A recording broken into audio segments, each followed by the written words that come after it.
বিএনপির ভারপ্রাপ্ত চেয়ারম্যান তারেক রহমানের আবেগঘন বক্তব্যে অশ্রুসিক্ত হয়েছেন দলের মনোনয়ন প্রত্যাশী নেতারা। সোমবার রাতে ঢাকা বিভাগের প্রার্থীদের সঙ্গে মতবিনিময় সভায় তিনি যখন মা ও দলের প্রতি খালেদা জিয়ার ত্যাগের কথা বলেন, উপস্থিত অনেকেই চোখের পানি ধরে রাখতে পারেননি। তারেক রহমান বলেন, আমার মা 6 বার মৃত্যুর মুখোমুখি হয়েছেন, কিন্তু আপনাদের ছেড়ে যাননি। যিনি আপনাদের জন্য এত ত্যাগ স্বীকার করেছেন, সেই মাকে সামনে রেখে আপনারা ঐক্যবদ্ধ থাকুন।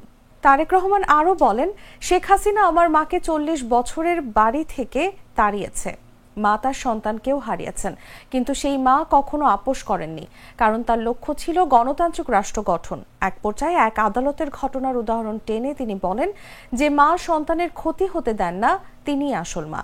আমি চাই আপনারাও সেই আসল মায়ের মতো হন, ঐক্যের স্বার্থে ত্যাগ শিখুন। এ সময় তিনি নির্দেশ দেন, মনোনয়ন পাওয়ার পর কেউ যেন মিছিল বা মিষ্টি বিতরণ না করে, এতে দলের ঐক্য নষ্ট হবে। গুড লাক পেনের সফট অয়েল বেসড ইঙ্ক দেয় নিখুঁত লেখার আত্মবিশ্বাস। Good luck pen, make your lakh.